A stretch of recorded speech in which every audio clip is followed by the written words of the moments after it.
Tom! Kom da helvete, ditt monat!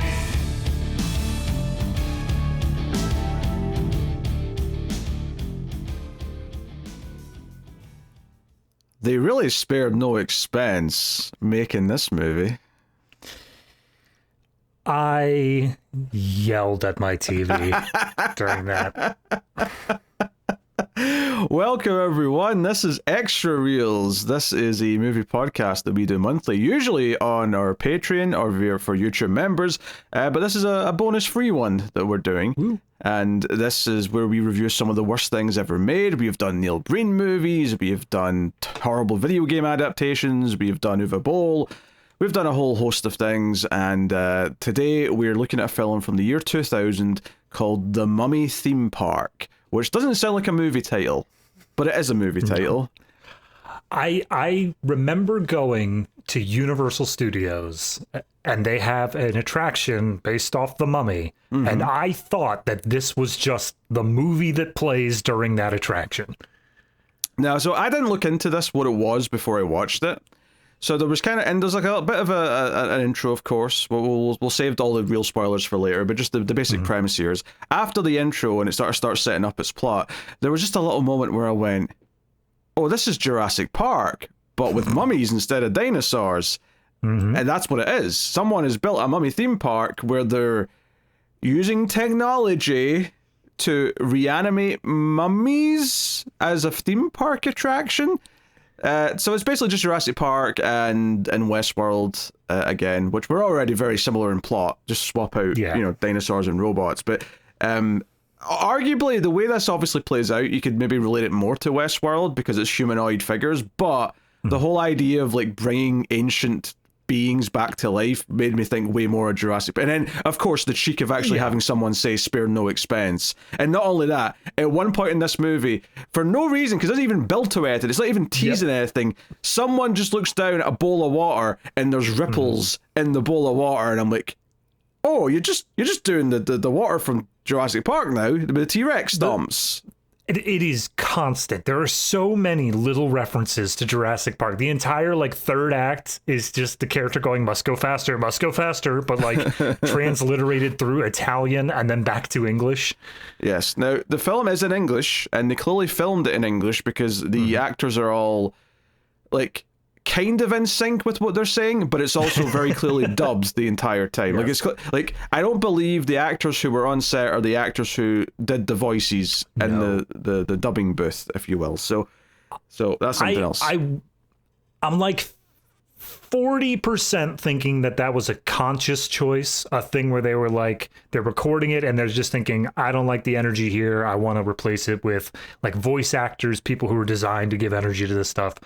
I'm thinking 60% it's just their audio sucked and they were like, we got to do something here, and they recorded it with a bunch of voice actors.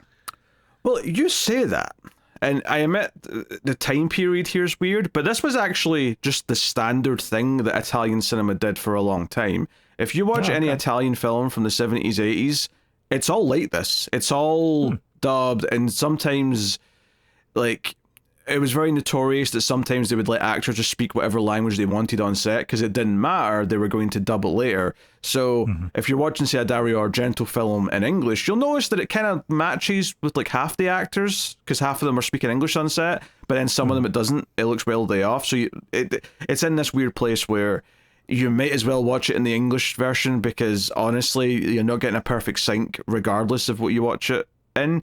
Right. Admittedly, I didn't think they were still doing that by 2000, so maybe there's something went wrong, or this is a sign of the production itself, but also it could just be they're sticking to the old methods of Italian cinema. I really don't know what the reason is here for it. But before we get any further, I should mention, if you want to watch this yourself, if you want to go through it with us, maybe have it playing alongside and use this as a commentary track, whatever you wish to do, it's on YouTube for free at the time of recording. You can just put it on. It's there. So go watch.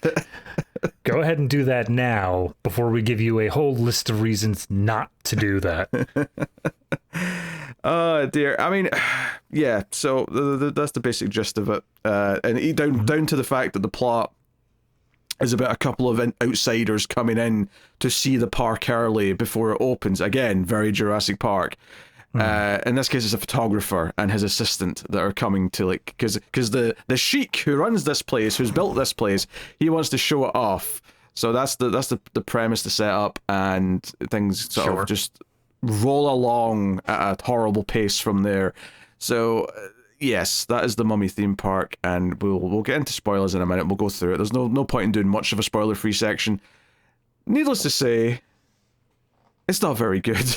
No.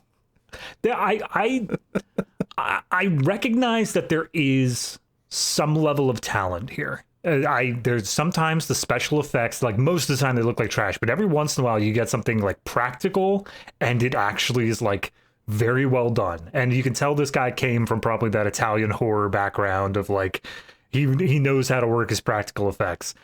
But everything about the plot, everything about the characters, all of the stuff that goes into a movie is cheap and paper thin at best.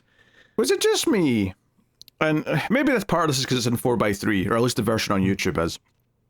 But it felt like every single set was like a square. Like every single room, no matter if it was like an underground set, a hotel room, it felt like everything was built into the same square space, where they probably were using the exact same little area for every single set.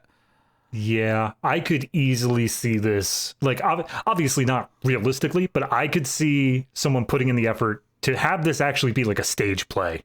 Like, I could see this be, oh, here's the backdrop we lower down for this section and the backdrop we lower down for that, because it does all feel pretty much the same size, more or less, for every set they're working with. Yeah, and it has the kind of that really strong color kind of element, which makes it look kind of cheap and like fake, like a cheap stage play kind of thing. It's got that going on. There's a lot of like really obvious compositing, and you know, it's like, and sometimes it's not even like an interesting background. It'll be like a JPEG of a cave wall is just behind them, or something like that. My favorite's when they're we have the driving in section and they're talking to the driver, and they composited in the Egyptian desert behind them, and it's awful. It's just the worst. It's like, look at there, the pyramids. Aren't they so amazing? Yeah, it's full of those visual elements. Obviously, the acting is not very good. The character writing is wildly kind of misogynistic and all over the place in terms of like things just.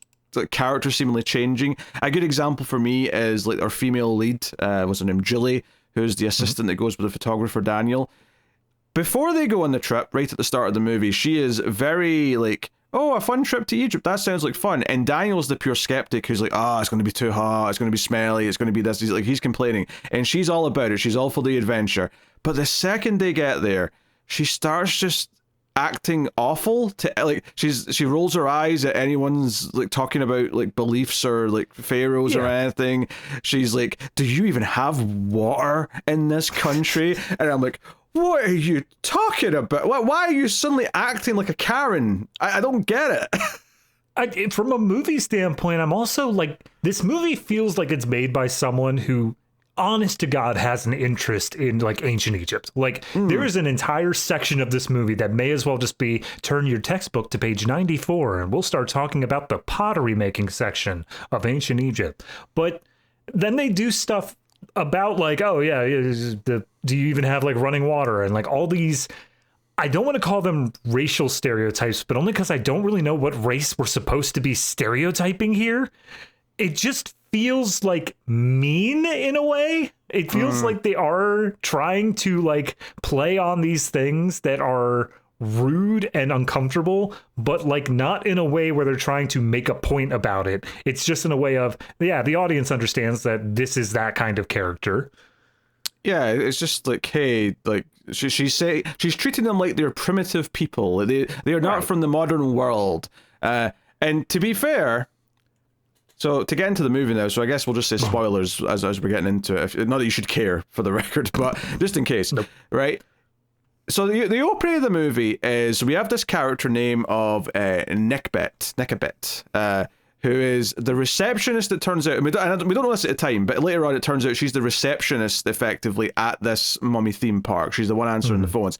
But when we start the movie, she's like in a secret area, dark room, and she's got like a statue of Osiris, and she's like, "Oh, Osiris, my God, do this for me, blah blah." And she goes on for like 5 minutes talking about some stuff that I couldn't pay attention to any of it.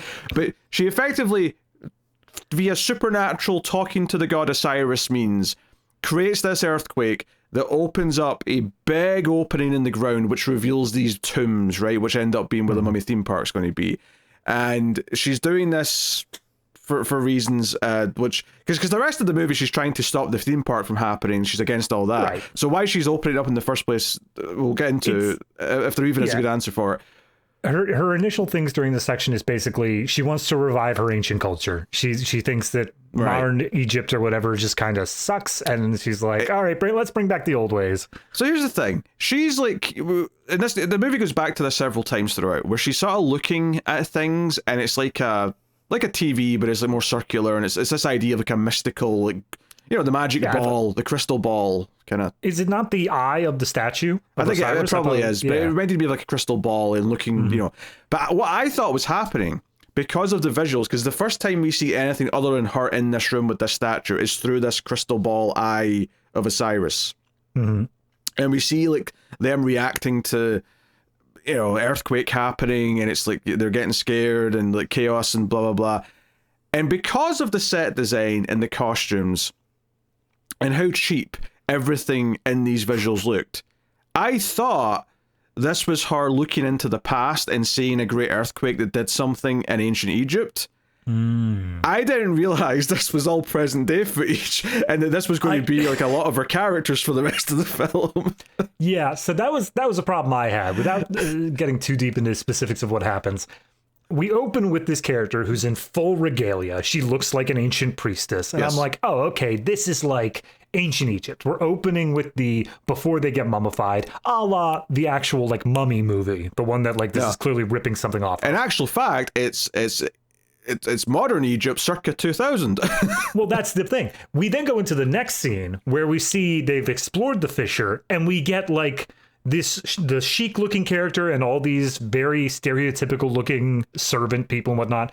But the one character that throws a little wrench into it is they have a English explorer-esque character who's there to like talk about the tomb, whatever. I'm like, okay, maybe that first part was ancient, or maybe it was like modern or, you know, semi-modern. But this bit feels like 1930s, like during the peak of when the English were going in and just taking everything there, and they were exploring these tombs and doing whatever there. 2000. And then as soon as that scene ends, and we'll talk about that scene, but as soon as that scene ends, it smash cuts to, I think it's 6 months later, and it smash cuts to modern day New York, where there's a bunch of like barely scantily clad women like getting their photo taken and dancing in front of a green screen. I'm like, I don't know when this is anymore. We're at literally any point in the timeline. Yeah, I'm saying 2000 because the movie came out in 2000. I never actually specifically says that, but it seems like present day once we see America. Yeah, they have cell phones, so at the very least, we're around that time period. Yeah, maybe a couple of years earlier at most, but nothing extreme. I mean, this entire opening was dumbfounding because of that, because it never gave me the impression that we were in present day for a good time. And even if like obviously I connected the pieces together quite quickly, that the part of her doing this like spell or prayer to get this whole earthquake going, it very quickly became apparent this is the same time period as the sheik and the like his like servants, more like slaves to be honest, the way he's bossing them around and saying kill them if they betray me and all that. But it's like, okay, these are clearly the same time period, so maybe it is like 1930s, and then it cuts to New York, and you're like, oh no, I guess it's just either a lot happened in that 6 months, or that was just 1999 or whatever. So yeah, you don't remember the 6-month technological revolution that happened back in 1940s. So what gets me is they're exploring this cave area right in the fissure, and they get to like a classic kind of like hieroglyphics on like the stone wall doors and whatnot. And they say, and the English professor reads it, and he's like, oh, if you break this seal, you will be cursed. And a lot of the servants start looking scared and superstitious, and they don't want to be involved in this. And then you see the seal. So the seal on this... So I didn't think there was going to be a literal seal per se that you could see. What they have literally done, so there's a crack going down the middle of this stone wall, like you'd expect if it was going to open, as if it was two doors. You know, having a letter, like an old school letter, when you seal a letter and you've got the wax and you get the circle of wax, and it's like, hey, this shows that it's been sealed and it's not opened until you know if it's been opened or not because it's sealed, right? Yeah. There's just a yellow one of those in the middle of the brick wall, or not even brick, just stone wall. I thought for sure somebody just took some Play-Doh and was just like, there we go, sealed. I mean, forgetting the fact that, I don't know if they were using those types of seals in ancient Egypt. It seems like something that might be more modern than that, but I don't know that for sure.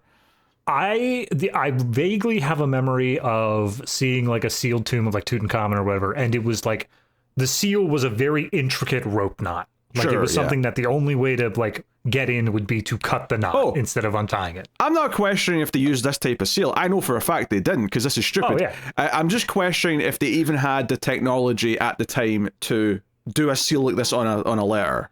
I don't know that. I highly doubt it would be anything that could last 2,000 years. I'm sure also, they had sticky stuff, but not that long. That's well, because sometimes you get surprised about some of the tech that ancient Egyptians had. Like sometimes you're like, wait, they had that? I thought that was like a much more modern thing. Anytime that there's a culture that has like irrigation, I'm like, oh, okay, they got it figured out. They know what's up.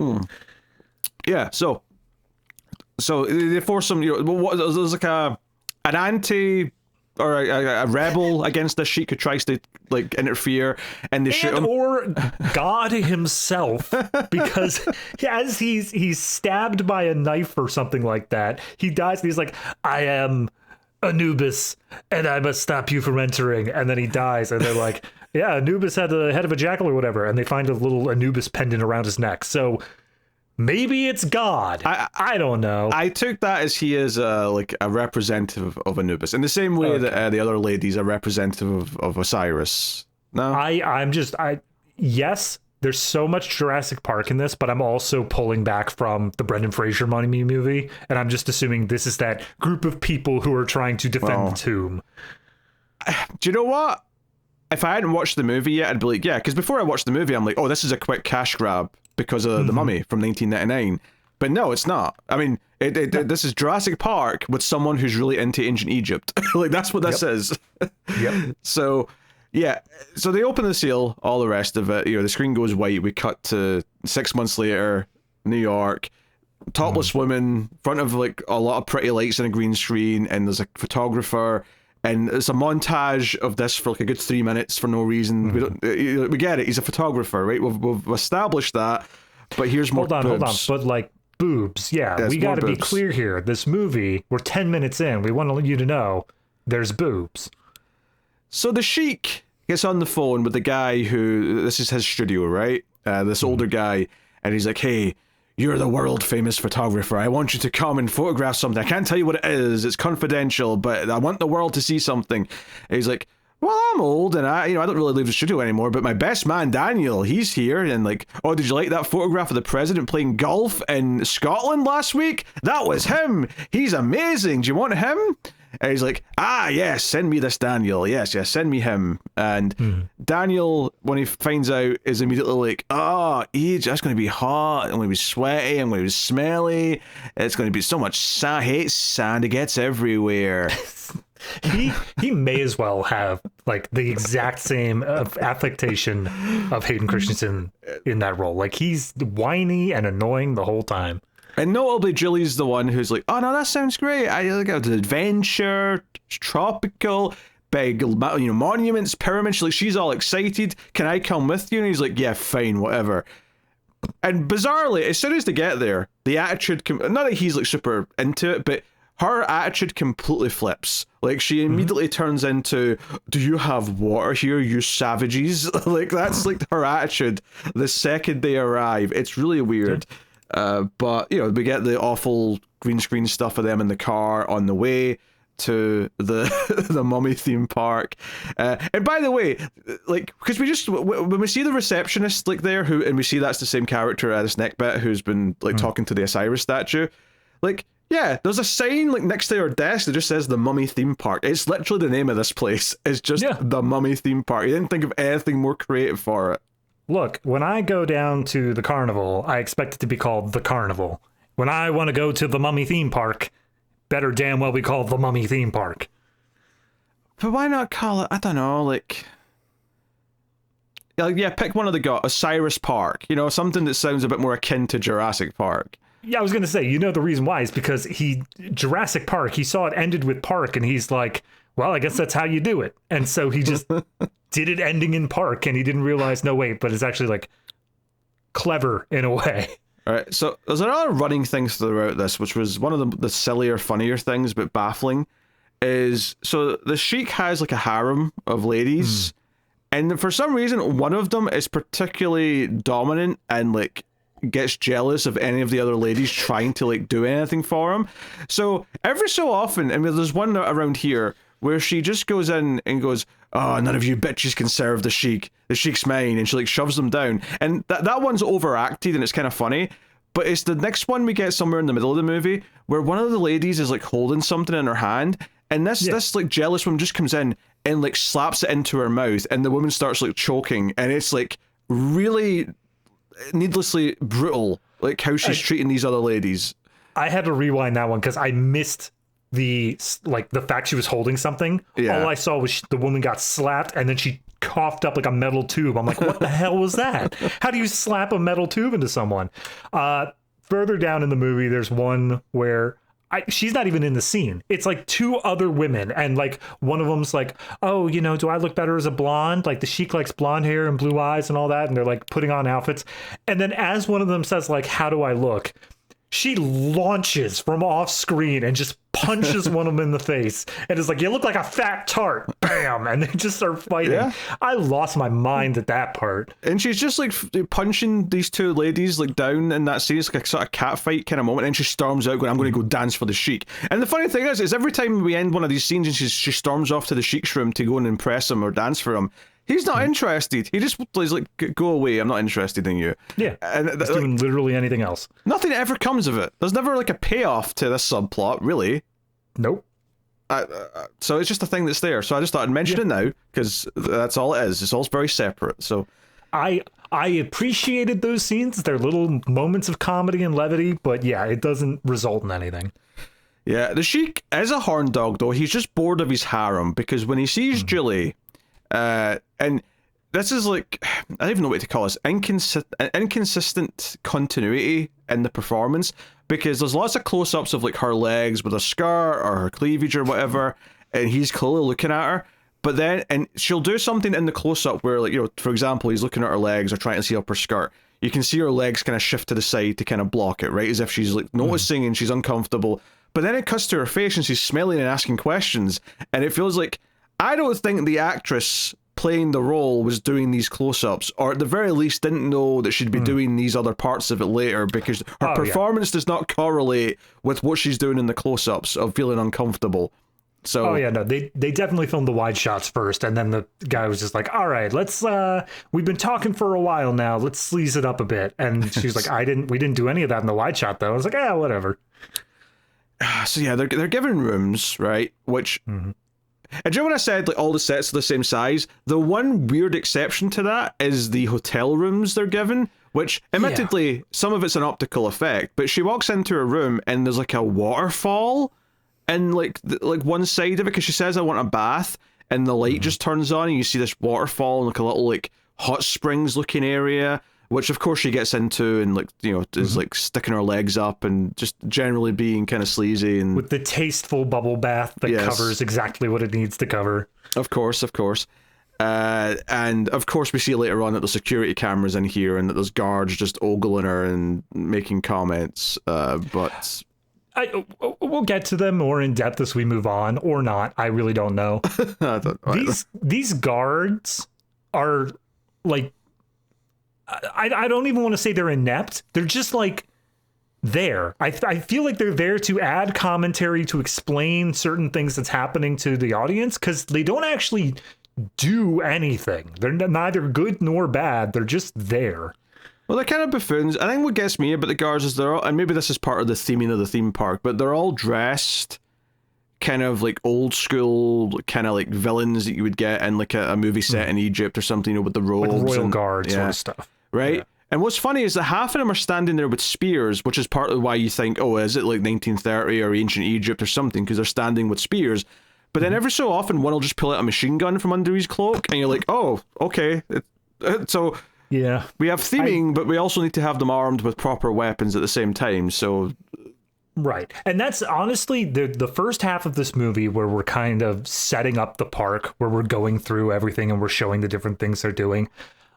I actually thought they were pretty self-consistent. I like the idea that like they're doing everything they can here to try to maintain the illusion. They're trying to make sure all the guards are staying in costume, you know, the Disney sort of thing where it's we don't want anyone to realize what goes on behind the scenes.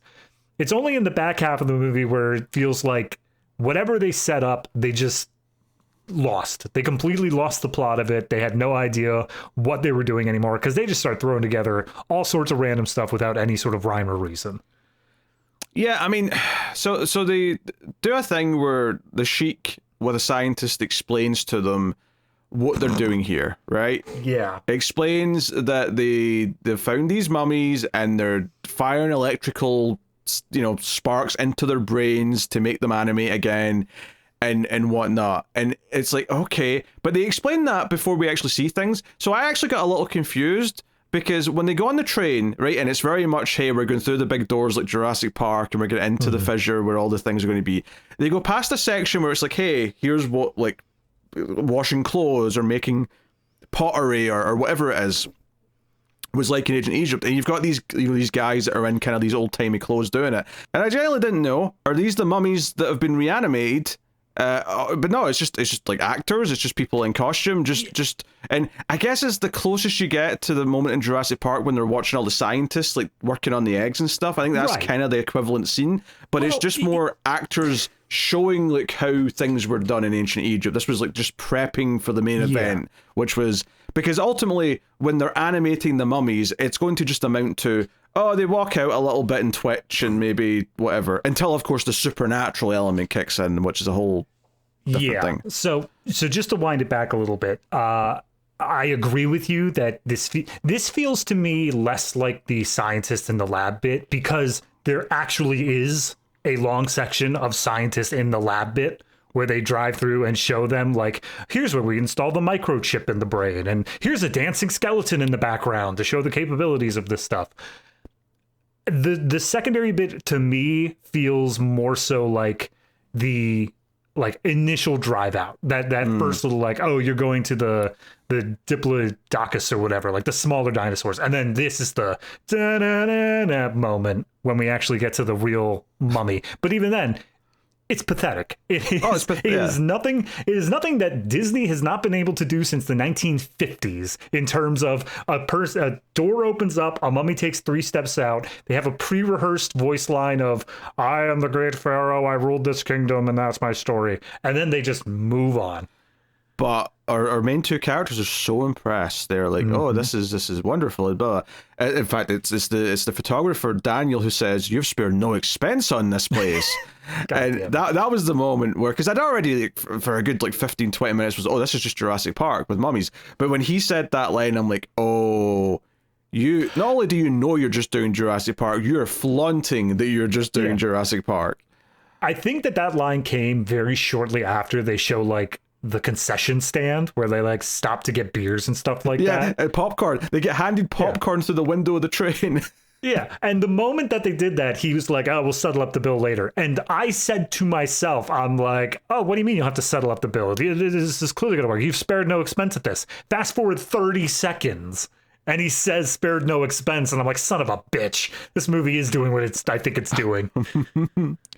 Yeah, I mean, like, I'm okay with the general idea that he's built this theme park, right? And things are going to go wrong. It's not original, obviously. You know, it's been done in a few different ways before. We mentioned Westworld as well, which is the other notable comparison point. Basically, Michael Crichton is the problem here, where it's just Michael Crichton stuff. Michael Crichton's been the problem to a lot of things. Right. But it's like, okay, I like the idea of it because I'm imagining a scene in Jurassic Park where the cars are going along, but they stop at a little kind of like concession area where like, hey, here's where you get out and get your popcorn and drinks for the rest of the tour if you want to have some snacks.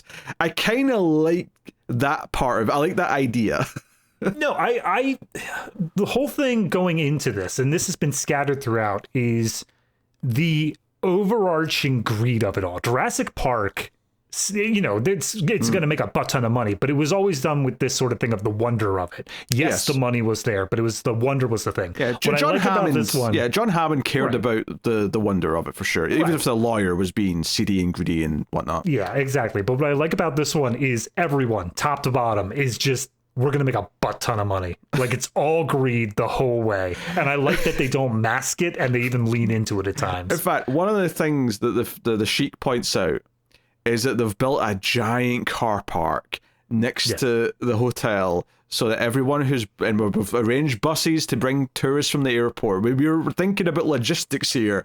We're thinking about, like, I'm like, are you going to charge for parking? Like, have you thought about all the minutiae here? Because I feel like these are the important details that you're really concerned about. There was one little conversation I just need to highlight because it was my first time breaking. It was the first time where I actually just started laughing at the movie. Was as Daniel and them get in and he finally says like a mummy theme park, and he just starts going through the details of it. He just is just like, we're going to get this many visitors and we're going to bring them down into the chasm and we're going to do all this stuff. We're going to do that. And Daniel, as if he only catches every like other word, he's like, mummies, pharaohs, visitors, what are you talking about? And I'm like, it's the theme park. What are you not getting about that? The visitors part is what really threw me. Like, yeah, that's what theme parks have, buddy. And honestly, at that point, this is before they even show like the reanimating actual mummies technology. So at this point, it's like, what's so weird about this? This is just, you know, so they've got some like actors or animatronics or like, this is not that weird of an idea for like a theme park.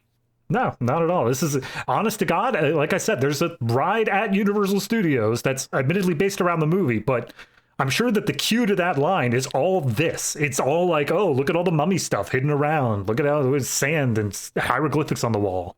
Yeah, I mean, I don't know. If anything, there's probably money in like Egypt doing their own mummy theme park because like they'd be like, hey, let's own it. This is the authentic place to come for mummy culture. Which, okay. We're pretty much at the point here. So the first half of the movie is setting up everything that we've got here with like the concession stand, all this stuff, like it's going on. The moment that the train ride is done, and I'm talking like immediately afterwards, we cut to Nekhbet, again, the ancient priestess lady. The descendant of Cleopatra. The descendant of Cleopatra, which I don't know if we know at that point, but it gets there. She then summons a curse / something else from Osiris and Ra and all that use absolutely out of place and out of nowhere body horror to transform / kill 2 of the guards into giant snake people. Yeah, they spit up their own tongue and then more of their insides, and then eventually it's like a giant snake heads coming out of their mouth. And they never show up again. No. I mean, there is another snake because the Sheik has like a sort of like bath torture room where he's got a big snake kind of there where he sends people sometimes. So that's a thing. That's the weird thing about this is that like on paper, all you need for this plot is the idea that you reanimate the mummies, but because there is just a curse on disturbing the tomb, they come to life and start killing, right? I mean, hell, that's the plot of almost any mummy ever, is that because you've opened the tomb and you've disturbed the treasure or whatever, the mummy's going to come to life and go after you, right? That's all you really need. But they do this thing where it doesn't happen on its own. Like, Nekhbet has to do it, or like she has to like do the incantation and pray to Osiris to get it going, to the point where when the first like attack happens with Daniel and Julian, they're photographing the mummy and it sort of starts to come after them. They straight like afterwards the Sheik and the scientist like, I think the camera flash maybe negatively impacted the implant in its brain and that's why it started acting out. And I'm like, but there was like a second mummy that was chasing them afterwards. There's a whole. Was there? I think so. I thought that was all one mummy. Maybe it was. Maybe his headdress just fell off and it was the same mummy. But regardless though, like this thing stalks them. But in the tradition of really bad movies where everything really falls apart, is that as they're running from this mummy, there is zero sense of continuity to anything, right? And there's zero sense of geography, because literally there are like shot after shot where they go into a very similar square set or square green screen with cave behind them, and they pause for a second, they look around, and he goes, "This way," and then they go into another JPEG, and they looks around. Yeah. "Now let's go this way. Must go faster this way." And it's like, yeah. Nothing makes sense here. Nothing matters because you're just going from JPEG to JPEG with no sense of like, are you getting closer to an exit? Or how far away is the mummy chasing after you? It's impossible to actually follow anything. It gets even worse from there because, that's already a problem. But then later on, when I guess the guards or whoever notice that the mummy is chasing them, they deal with it a little bit, which I need to talk about that scene, but we'll get back to it. After they dealt with the mummy the first time, it's still chasing them. But now there's a fire that is like spreading on the ground amongst this place. And so the guards are saying, we have to stop the fire, drop the gates. And so at every turn that our heroes try to go through, the gates are being dropped. However, the gates are your big ass style medieval gates with like wide iron grating, and it's just bars that we see on camera does nothing to stop the fire. So, what are we doing? Yeah, and honestly, a lot of this part of the movie is jumbled for me because there's no like sense of progression, honestly. There's obviously running from the mummy. There's the whole thing where I think it's this mummy where Daniel notices the mummy's distracted because that's what I need to talk it's about. looking at Julie's cleavage, and it really plays out where he looks at the mummy's eyes because he's kind of frozen still. He's like, why does the mummy stop moving? He looks at his eyes, and then he looks at her cleavage. He looks back at the eyes. He looks at her cleavage. He's like, he's staring at your breasts. Quick, open your blouse. It's our only hope. And I just burst out laughing because it's the most stupidly sleazy excuse. And she's like, do I have to? That's disgusting. Just do it. So she opens her blouse to show her bra, and the mummy just sort of stands there as Daniel finds a giant container of acid that's it's labeled. It's dangerous acid. Yeah. Boiling acid, you might say. This is where the guys from Superman 3, where they have their pit of acid in the junkyard. This is where they also keep their stuff. And he pours it onto the mummy, which then we get close-ups of like bubbling bandages, but then and I want to point out here as well, there's a lot of like dodgy composites here where like people will be like partially transparent because they've not done it correctly, and you can sort of see like almost a ghostly image of them when they're supposed to not be that way. And sometimes it's used for great effect where like a mummy will cut off like a guard's head and the head will be like they're moving because they've just put like obviously a green like shirt on the guy so that his head's just sort of floating but acting like he's dying. And it's like, okay, there's some charm to that. There's a little bit of charm. I'm not going to say there isn't.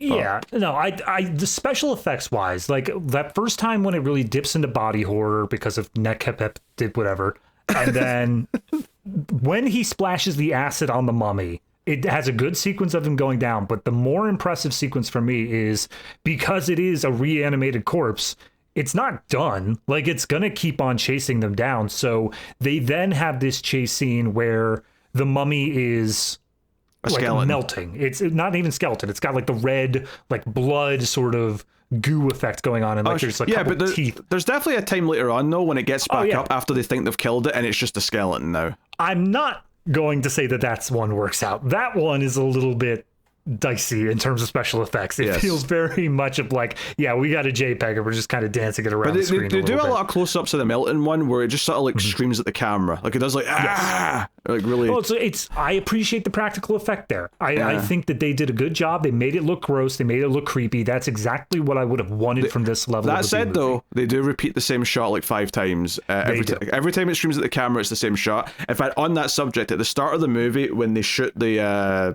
Anubis guy that was trying to stop them from opening the crypt, whenever they fire their guns, they clearly don't have guns that have blanks in them or they can actually fire. So they cut to a close-up of just the muzzle, and the muzzle flash that's happening is basically like a second long.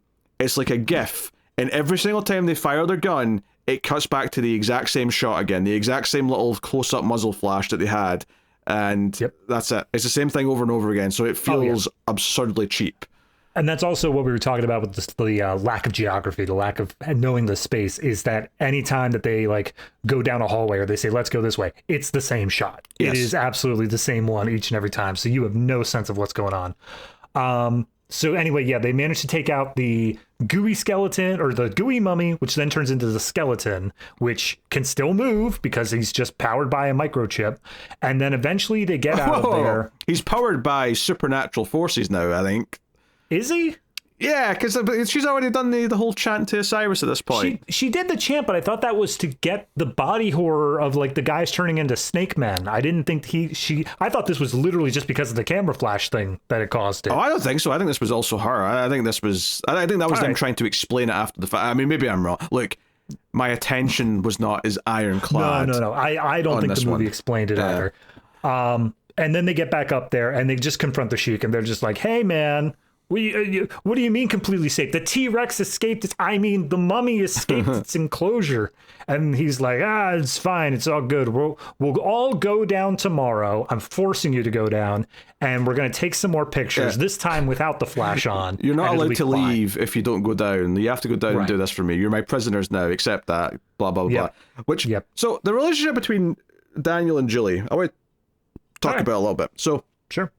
The first night they're there, before they even go down for the first tour, she gets scared. I can't remember why, but she gets scared and she runs like down, like, so there's this like one kind of wide shot that looks like there's a lot of arches, and it's almost like, this is kind of like looking at the interior like lobby of the hotel, but it's kind of looks like the outside of a building at the same time. I don't know, it's kind of a weird thing.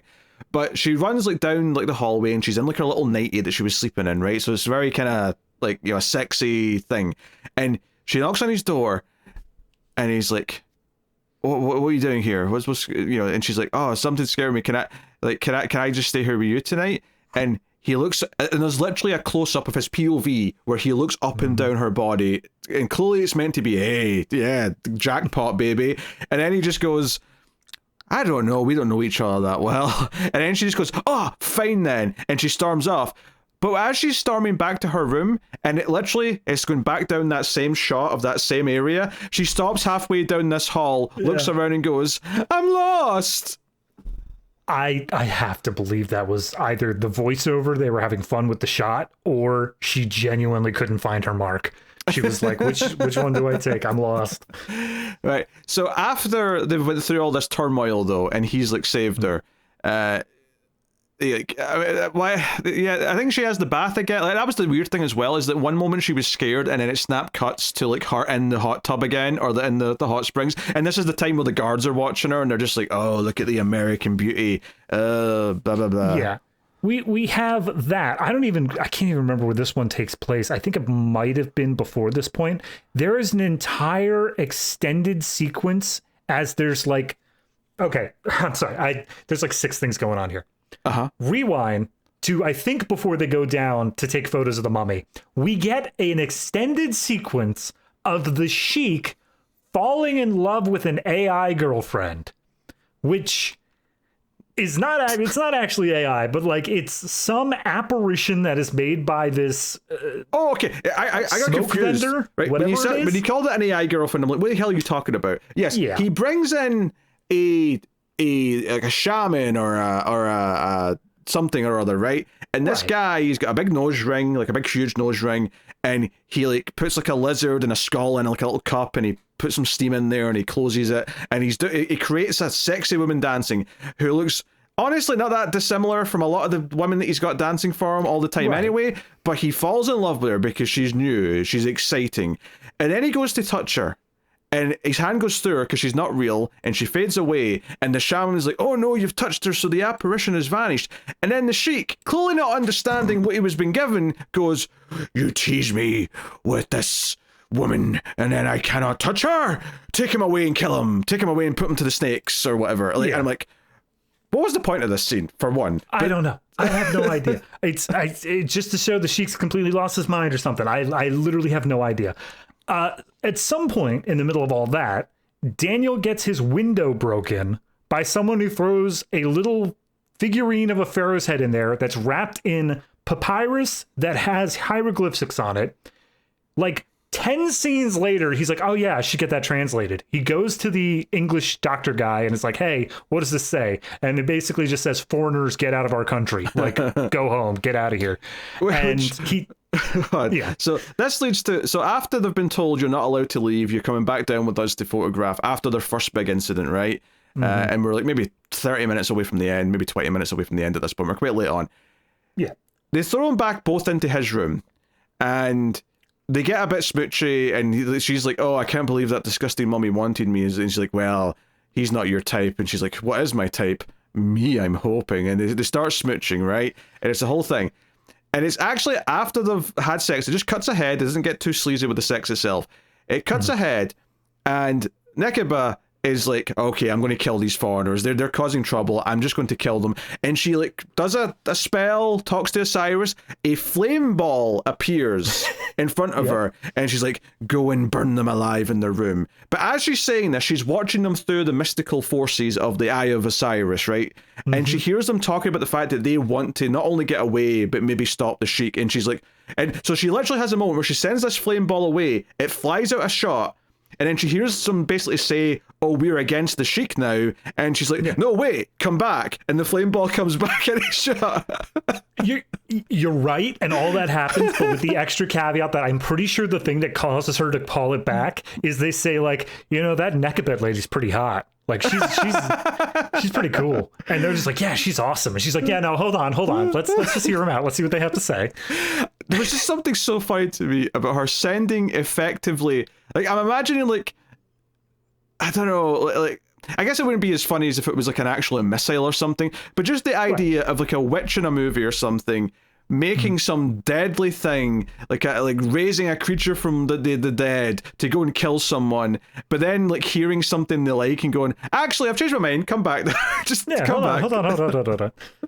We're cool now. So yeah, that again, it's literally just there for the purpose of, oh wait, hold on, we've made it so that one character's whole thing is she doesn't want the theme park to happen, and the other character's thing is we want to leave the theme park. And it's like, all right, well, I guess they have to be on the same side, so let's go ahead and make that happen. Well, because she ends up, I mean, I don't know if I'd say she's helping them in the last part of the movie, but at the very least, she's like, she's helping them. She's kind of like saying, hey, get on the train, get out of here, because I'm about to like close this fissure up. I'm bringing this whole thing down. Yeah.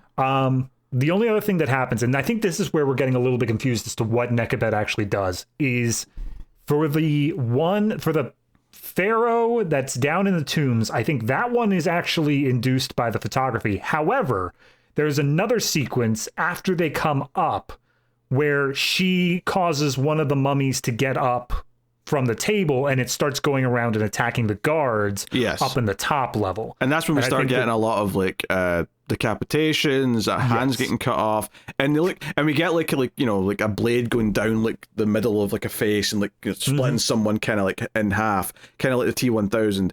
And the effects here are, you know, the inside of the body looks really weird and more blue than you'd expect for the inside of a human body.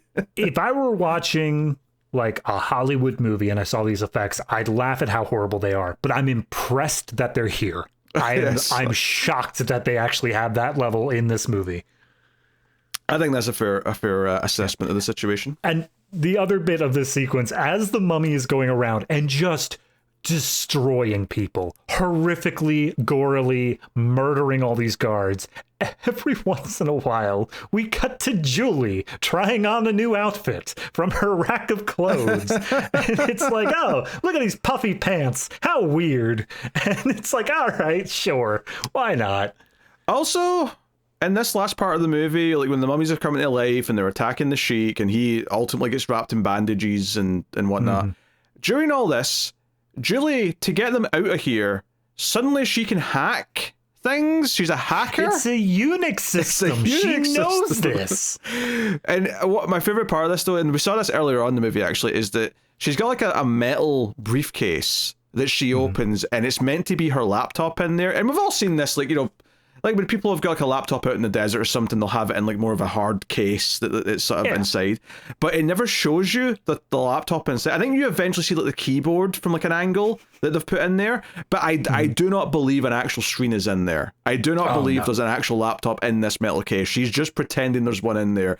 But later on, there's like, you know, it'll cut to like just like screen grabs of a computer window or something they've made up to look like a computer window, and it'll just say things like, oh, like, because we literally have Nekeba like say to them through the system or via supernatural forces, like, oh, the train must go the other way, you're heading into disaster. And she's like, okay, reversing. Oh, I hit my mic. And then it literally comes up on the screen, reverse, flashing in big letters. And I'm like, why does it need to say that? It doesn't make any sense. You're saying these JPEGs. It's important to note, like, this isn't like, oh, it looks like it's a Windows background or something like that. No. It doesn't look like it's Unix windows popping up. This is the schematics for the various different things, like it's random blueprints and shit like that, and it's like, yeah, all right, sure, that's what would be popping up here. But yeah, it just comes up with like train speed 750, and it doesn't show it changing. It cuts away and then cuts back, train speed 1000.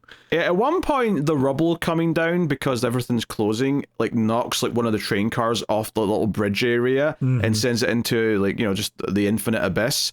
And I was like, you know, that train car, it's very lucky it didn't pull down the train car they're on. Like, they weren't connected very securely if it was that easy to just separate them. Well, that was when Nekabet, you hear her voice over top of everything else. Because to be clear, Nekabet showed up wearing like a mask down in the tombs as they were taking pictures. And she's like, y'all suck. This theme park is closed. I'm shutting it all down. I'm closing up the seal. And then the Sheik like stabs her. But he's super upset because it's Nekabet, and he was super into her, and he didn't realize it was her. And she kept turning him down, because there's a scene earlier on in the film where he phones her and says, come and give me your body, lady. And she's like, no, you know what? You can have me if you close the theme park. Give me the theme park. Yeah, he's like, screw you, click.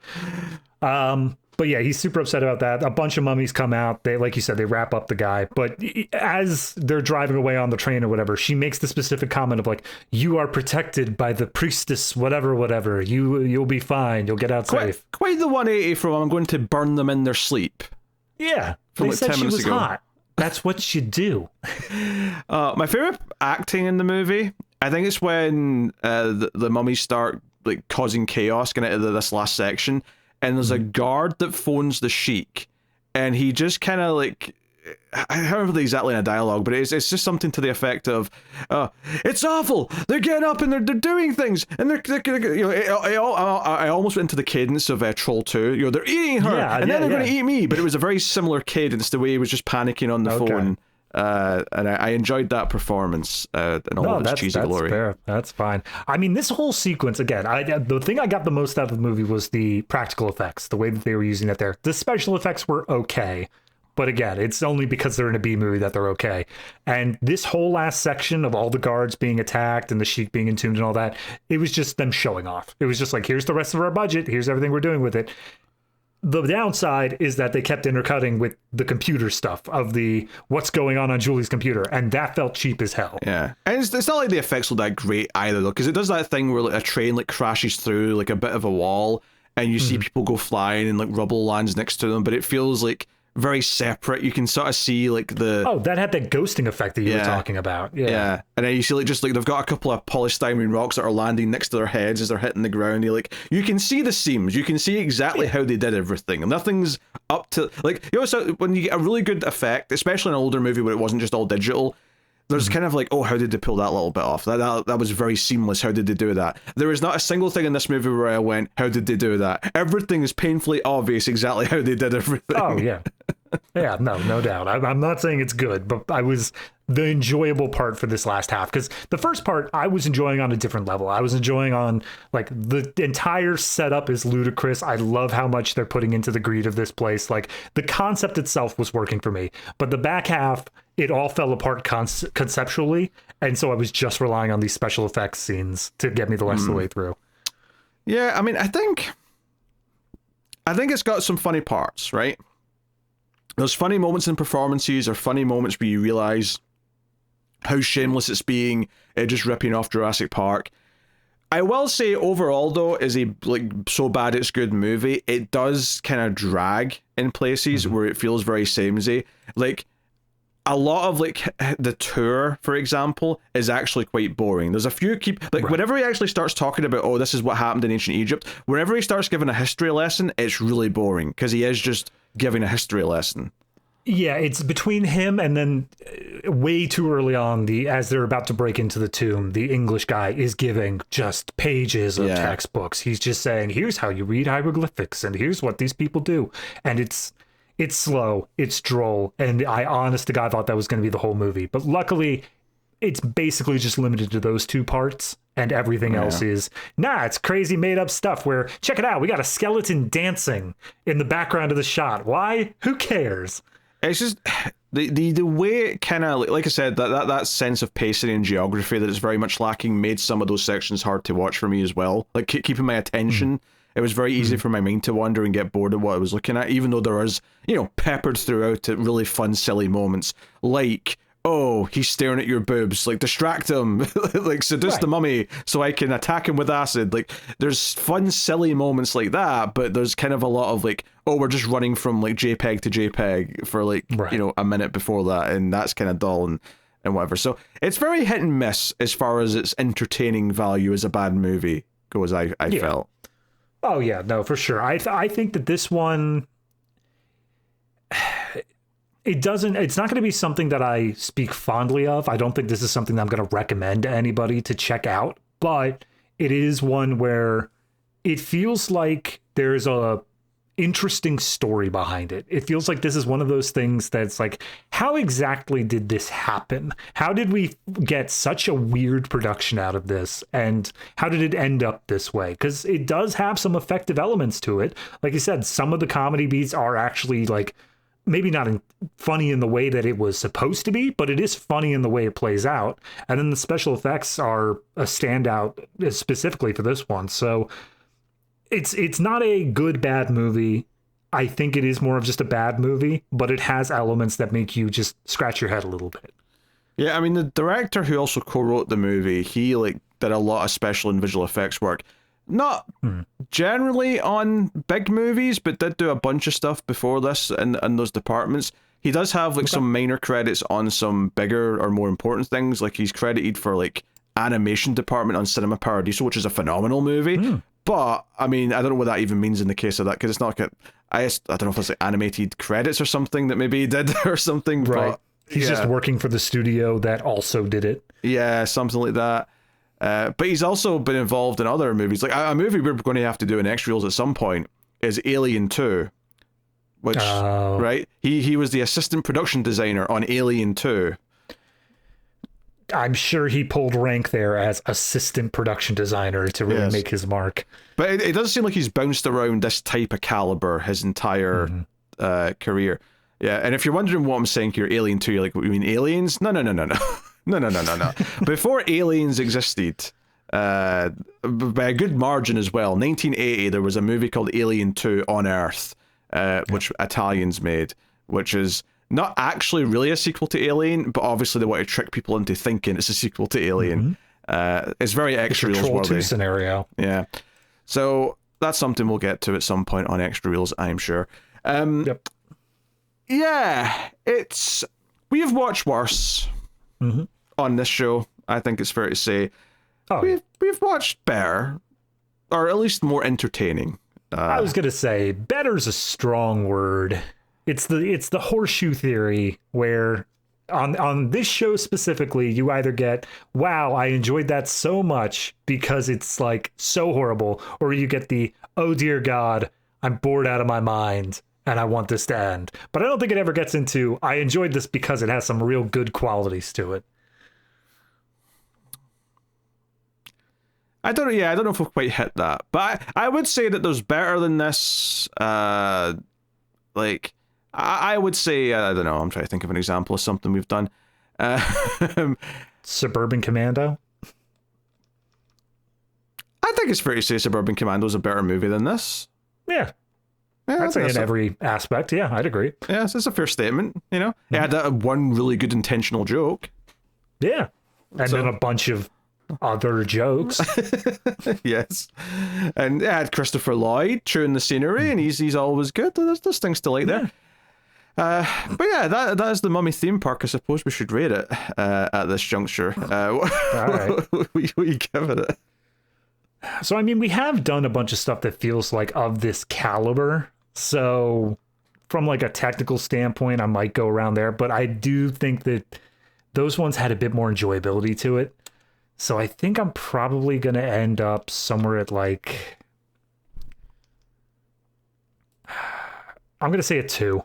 I think a 2 is probably fair enough to where this one's at. I think a 2 is exactly what I was thinking. I think it gets like that extra point above the 1 because it has some practical effects and it feels like they really liked their effects and wanted to really push them. They're not all good by any stretch. In fact, most of them are kind of ropey, but they are effects. They are effects of a caliber. So that is something at the very least. Then, does it make the cut? I don't know. I'm thinking no, but like not awfully. I think it's just cut from the collection. It's not for anyone who doesn't know. Hi, how's it going? We have extra tiers within this where we try to say, does it make the cut? And then if it doesn't make the cut, there's just cut from the collection. Beneath that, there's cut your losses. And then if it's absolutely top tier garbage, we go all the way down to it cuts deep. I think we're at the top level of that. I think we're in cut from the collection, but not quite in those lower ones. Yeah, no, I think I agree with that. There's multiple layers above, making the collection as well. They're just not as relevant on this show. No, not really. Not unless we're sitting here just laughing our asses off. Yes. So there you go. That is the Mummy theme park. And like I said, this is normally a monthly show on Patreon and YouTube members get, which there'll be another one this month. This is not the February episode. This is the extra one that we're doing as a little bonus. The regular extra reels later this month that will be on Patreon and YouTube memberships is a 2007 movie called Underdog. So look forward to that. And last month's was Tiptoes, which starred Gary Oldman in the role of a lifetime. So both those movies star Peter Dinklage. They do. So, it's a weird double dink. We double dink. I don't even mean that. I don't think you're allowed to say that on YouTube, Pete. I think that's going to get censored. We double dinked. But that is what's coming up. And of course, if this is somehow the first thing you found from us, our 2 regular weekly shows are Collector's Cut, where we do movies by season. We just did a bunch of disaster movies, and we're currently doing a bunch of 2025 movies right now, week to week on there. And then our sci-fi movie podcast, The Atomic Cinema Experiment, is just sci-fi movies, nice and simple. So go check out those. But yeah, that is the show. You can support us over at patreon.com/MailFuzzTV or YouTube membership and get access to the regular episodes of Extra Reels every month, as well as some other bonuses. But most importantly, it just helps keep all the content coming, including all the weekly shows. Also, rate us 5 stars in your podcast app, like, subscribe, all that usual stuff. Helps out a bunch if you do it. But that is us. So thank you once again for watching or listening. We always appreciate it. Keep watching movies. And I can't say my usual outro line for this show on YouTube because it involves swearing. I will just say that my life is less than ideal.